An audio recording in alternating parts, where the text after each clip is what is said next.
Dominus vobiscum. Sequentia Sancti Evangelii secundum Matteum.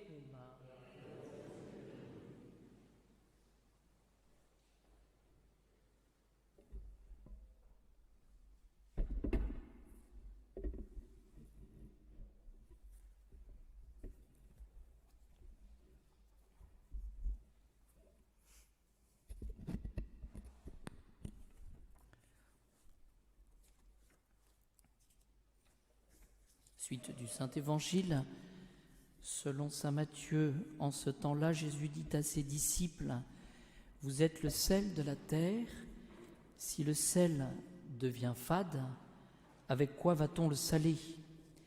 Il n'est plus bon à rien, sinon être jeté dehors et piétiné par les hommes.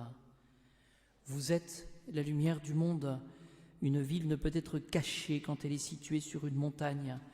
Et lorsqu'on allume une lampe, on ne la met pas non plus sous un boisseau, mais sur le lampadaire et elle brille pour tous ceux qui sont dans la maison. De même, que votre lumière brille devant les hommes, afin qu'ils voient vos bonnes œuvres et glorifient votre Père qui est dans les cieux. Ne pensez pas que je sois venu pour abolir la loi ou les prophètes.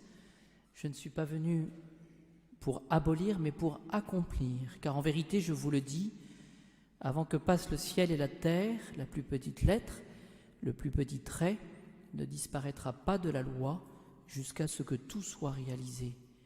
Celui donc qui violera un seul de ces commandements, même les plus petits, et qui enseignera aux hommes à faire de même, sera tenu pour le plus petit dans le royaume des cieux.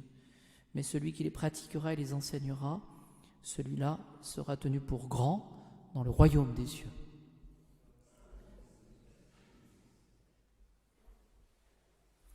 Quelques mots ce soir sur saint François de Sales, qui, nous le savons, est connu pour sa douceur.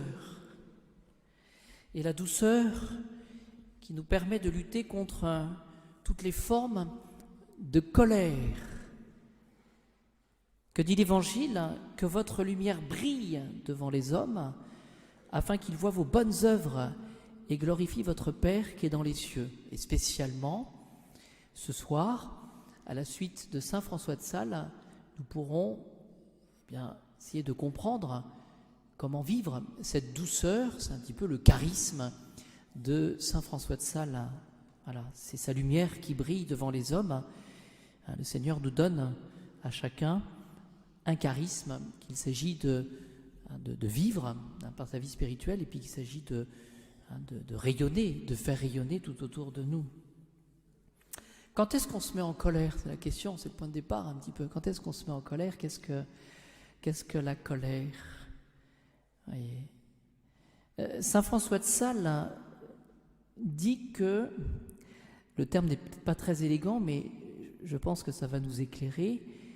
Saint François de Sales dit que la colère, c'est une boursouflure, pas très élégant ça, une boursouflure du cœur. Souvent accompagnée, dit-il, d'un appétit de vengeance, une boursouflure du cœur. Voyez, on se met en colère, voyez, quand on perçoit un danger, un événement, une chose qui va s'opposer à ce que nous voulons vivre et qui va s'opposer à notre volonté propre. Voyez. Et ce qui est assez intéressant, c'est que tout dépendra évidemment du regard que nous porterons sur cette éventualité, cette chose qui n'est pas présente, mais qui va nous arriver, en pleine figure peut-être. Voyez. Mais la colère, c'est cette passion, cette émotion, cette passion de l'âme qui fait que finalement, on va rassembler notre énergie pour supporter le coup. Voyez. C'est pour pouvoir encaisser, on pourrait dire les choses comme ça, et qui sera l'origine de manquements à la charité, qui sera l'origine finalement de jugements erronés de notre part. Voyez. Ce que le Seigneur demande, c'est que nous nous endormions jamais sur notre colère. Voyez. Boursouflure du cœur, souvent accompagnée d'un appétit de vengeance. Alors, ce qui est assez intéressant aussi dans cette définition, c'est que saint François de Sales, eh bien, fait partir finalement ce mouvement de réaction et qui sera l'origine de péché. Il fera partir ce mouvement eh bien, de nos dispositions de cœur. Et le cœur, par définition, c'est ce qui représente l'amour, cette capacité que nous avons à donner. Une personne qui a du cœur, c'est une personne qui donne et qui donne de l'amour. Vous voyez, quand on ne veut pas donner, on ferme son cœur. Et donc, ce qui est assez intéressant, c'est que saint François de Sales eh bien, va mettre la prééminence dans toute action humaine, évidemment, dans cette capacité à aimer. Et finalement, celui qui est en colère, c'est celui qui va détourner, qui va finalement changer, modifier notre capacité à aimer. Antériorité de l'amour, et en même temps, il y aura un travestissement. Il y aura quelque chose qui va clocher, quelque chose qui va faire que finalement, on va tomber. Capacité à aimer d'abord, boursouflure, il y aura une disproportion par rapport à l'amour, souvent accompagné d'un appétit de vengeance. Alors saint François de Sales, il est connu comme le modèle de la patience et la douceur. Qu'est-ce que la patience ?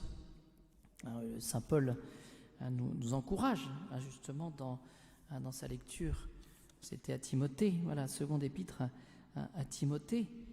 Mais toi, dit saint Paul, reste toujours sur tes gardes, supporte l'épreuve, travaille à répandre l'évangile.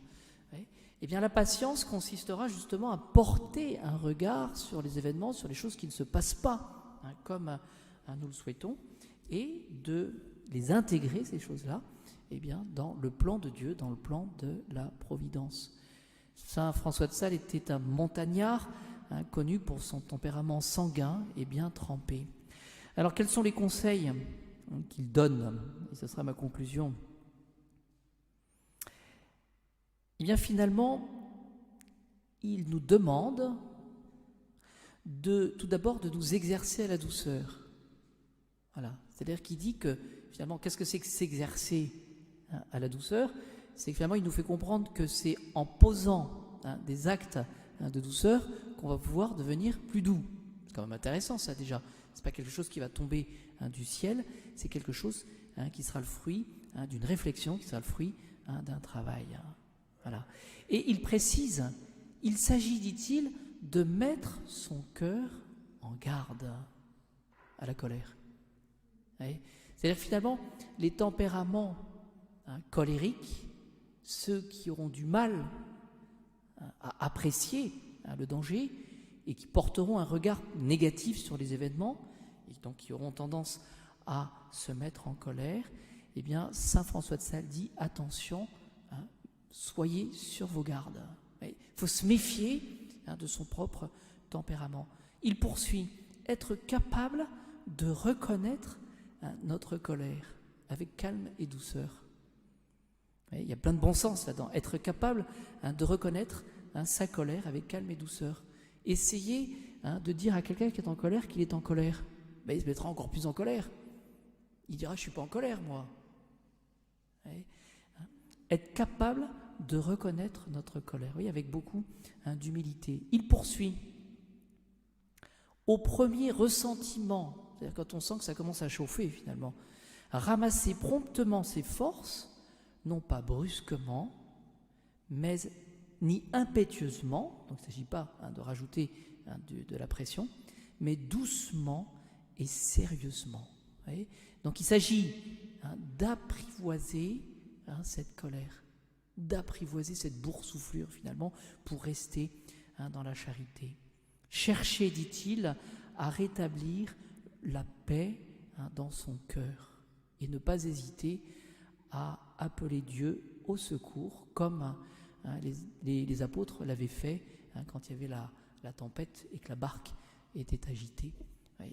Donc il ne s'agit pas de nier les difficultés, il ne s'agit pas de dire qu'on n'a pas d'épreuves, il s'agit d'apprivoiser, de dompter, d'anticiper, de reconnaître notre colère.